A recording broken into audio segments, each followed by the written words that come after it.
Bueno chicos, ¿cómo están? ¿Cómo les va?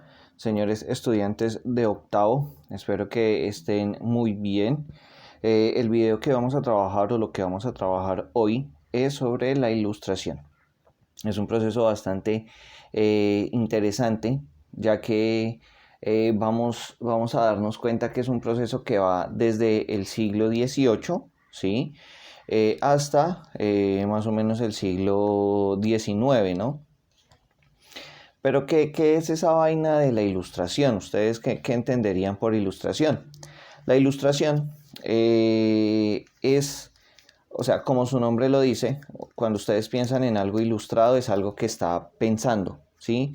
Algo que es inteligente, algo que de una u otra manera tiene la forma de describirse, de apoyarse. Ilustración tiene el sinónimo de intelectualidad, de destreza, de no solamente destreza, sino también de conocimiento. Eso es la ilustración como tal.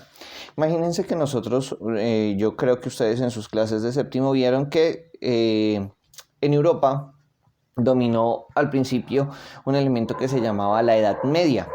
La Edad Media consistía en un sistema económico feudal donde existían los señores feudales y donde existían, aparte de los señores feudales, los siervos. Y entonces era una forma social supremamente rígida, ya que nadie podía avanzar en esa pirámide de estratificación social. De una u otra manera, todo estaba supremamente selecto para los caballeros, ¿sí? Que se les decía caballeros porque andaban en caballo. O sea, tener un caballo en la Edad Media era ser como multimillonario, como tener un carro, ¿sí? Porque al caballo tocaba darle cereal, porque al caballo tocaba tenerle un establo, entre otros. Recordemos entonces libros de caballería muy interesantes como Don Quijote. Don Quijote, que es un caballero, los caballeros son los únicos capaces de obtener territorios. Entonces Don Quijote tiene a Sancho Panza y que es su asistente. Entonces los caballeros necesitan también un asistente de caballería, necesitan una armadura, entre otros elementos. Entonces, el modelo cultural del feudalismo es muy limitado, la gente es terriblemente analfabeta, hay una tasa de analfabetismo en el planeta alrededor del 90%, y si les puedo decir más, la gente no vive muy contenta. Hay muchas enfermedades, recordemos que la peste negra, recordemos que no solamente tenemos la peste negra, tenemos varias oleadas de enfermedades se dieron por este elemento. Me explico. La gente era como tan analfabeta que no tenía la posibilidad de generar sanidad, o sus ciudades eran terriblemente sucias, ¿sí? Por ejemplo, una ciudad como Liverpool, que es una ciudad de puertos, va a ser una ciudad terriblemente asquerosa, ¿no? Una ciudad industrial, pero es una ciudad terriblemente asquerosa. Eh, claro que ahora es uno de los grandes puertos del planeta, ¿no? Manchester y Liverpool, que son ciudades industrializadas. En fin, posterior a eso, imagínense ustedes que empieza a haber en la Edad Media una sensación de encierro dentro de las mismas ciudades. Entonces empiezan a construir castillos y alrededor de los castillos empiezan a haber unas pequeñas villas. Entonces esa es la ciudad feudal. Esas villas o esas pequeñas villas eran recorridas por pues, los militares, eran recorridas por la gente, por los artesanos, entre otros. Los artesanos entonces empiezan a ganar muchísimo dinero. ¿Por qué? Porque ellos empiezan a ganar, a vender y a ganar dinero gracias a sus productos. Entonces lo que hacen los señores de las ciudades medievales es irse con sus productos de ciudad en ciudad, o sea, de castillo en castillo, y venderlos. de una u otra manera, pues eso empezaba a acrecentar el dinerito que tenían los artesanos, el dinerito que tenían los comerciantes en ese tiempo.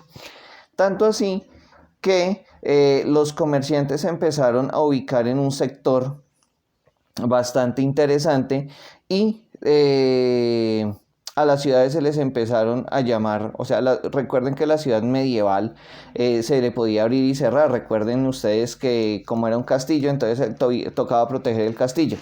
Entonces se empiezan a generar ciertos burgos. Y los artesanos no solo los artesanos, sino los comerciantes empiezan a tener grandes dividendos por las ventas de los productos. Entonces, estos señores empiezan a volver burgueses, ¿sí? ¿Qué es un burgués? El burgués es el comerciante que empieza a vivir en las ciudades, entonces empieza a ubicar, empieza a generar comercio y tiene buen dinerito. ¿Cuál es el problema como tal en este sentido? Imagínense ustedes que los comerciantes empezaban a tener mucho dinero, como lo venía diciendo, pero no tenían algo, y es algo muy importante, y son los títulos de nobleza. Me explico, usted en la Edad Media podía tener muchísimo dinero, pero si no era noble, entonces no servía de nada.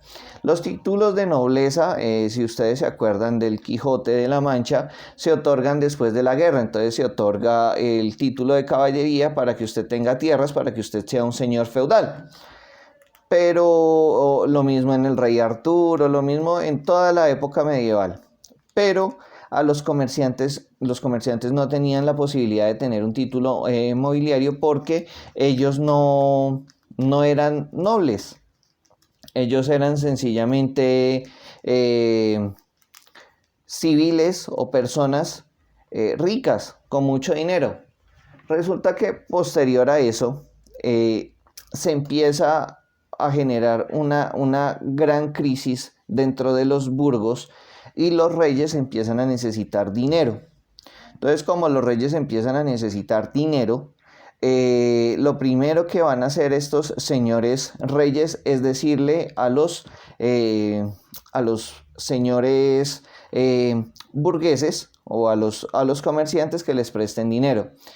Pero ¿qué pasa? Los reyes no pagan ese dinero. Y lo que hacen los reyes es prometer los títulos de nobleza, pero no cumplen con el título de nobleza. Es decir, no les cumplen a los señores comerciantes. Entonces los burgueses empiezan a poner supremamente molestos. ¿Por qué? Resulta que no era la primera vez que se hacía. En Francia, el rey francés estaba supremamente, tanto en Francia, en Inglaterra, ¿sí? En España estaban completamente aburridos de los reyes porque pues obviamente los burgueses les prestaban el dinero, ¿sí?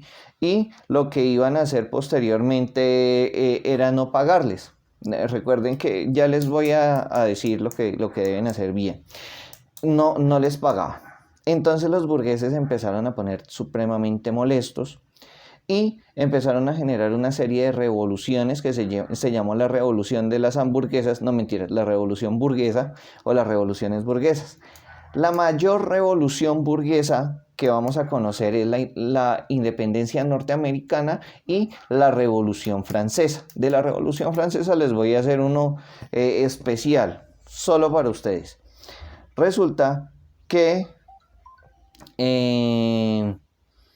esta revolución francesa lo que va a hacer es expandir y acabar con las monarquías en el mundo.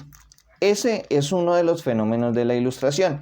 Otro de los fenómenos de la Ilustración es que la gente empieza a creer, deja de creer tanto en Diosito y empieza a creer más en la ciencia. Entonces la ciencia como principal fundamento de la sociedad.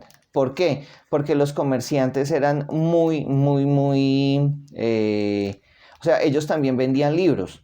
Y entonces ellos empiezan no a ver la filosofía de Aristóteles, sino la filosofía que genera Platón. Entonces, al dar esa vuelta de la filosofía de Aristóteles a la filosofía de Platón, entonces ellos se vuelven mucho más sabios en la conducta y dejan de estar creyendo en la religión, o sea, se separa de la religión. La educación también se separa de la religión, absolutamente todo. Eso es un elemento negativo porque después vamos a tener un paradigma científico que va a acabar con ese concepto, pero por ahora vamos a estar bien con eso. En el punto político, entonces los reyes ya no necesitan o sea, económicamente los que van a mantener todo, la idea es mantener todo en una democracia donde la gente que tenga el dinerito, que tenga los bancos, que tenga los medios, sea la que controle. Pues como ahora, en la parte política, ya no queremos ver a los reyes. Entonces los reyes ya no van a estar mandando a cada rato. Los reyes van a ser pintados en la pared. Y en la parte social, la gente va a dejar de ser, de haber los señores feudales y los siervos para empezar a generar estratificaciones sociales, la clase alta, la clase media y la clase baja, que es la que conocemos hoy en día. Eso o a eso nos lleva a la ilustración. En la parte cultural, entonces, nos despegamos un poquito de la religión, entramos al paradigma científico, empezamos a creer mucho en la ciencia, los ilustrados empiezan a generar una serie de grandes avances, empiezan a construir grandes elementos de arquitectura, de poesía, de política, entre otros. Entonces, como tal, esa sería la ilustración reducida o de una u otra manera sintetizada. Ustedes tienen que leer el capítulo de un señor muy interesante que se llama Eric Hobsbawm, ¿sí? Y Eric Hobsbawm va a escribir un libro que se va a llamar Las Revoluciones Burguesas. Yo les voy a dejar el link de las revoluciones burguesas aquí en la cajita de comentarios y lo que deben hacer, señores de octavo, es mirar muy bien el live, porque con base en el live les voy a dejar unos puntos para que también empiecen a leer el libro sobre las revoluciones burguesas. ¿Listo? Solamente vamos a trabajar esta semana el capítulo 1 para que lo tengan pendiente y nos vamos a empezar a dar cuenta de qué es esa vaina de la revolución burguesa, nos vamos a dar cuenta qué es la ilustración, porque la gente empieza a volverse supremamente conflictiva, entre otros elementos. ¿Listo? Espero que esté muy bien, chicos, y que todo les salga de la mejor manera. Muchas gracias.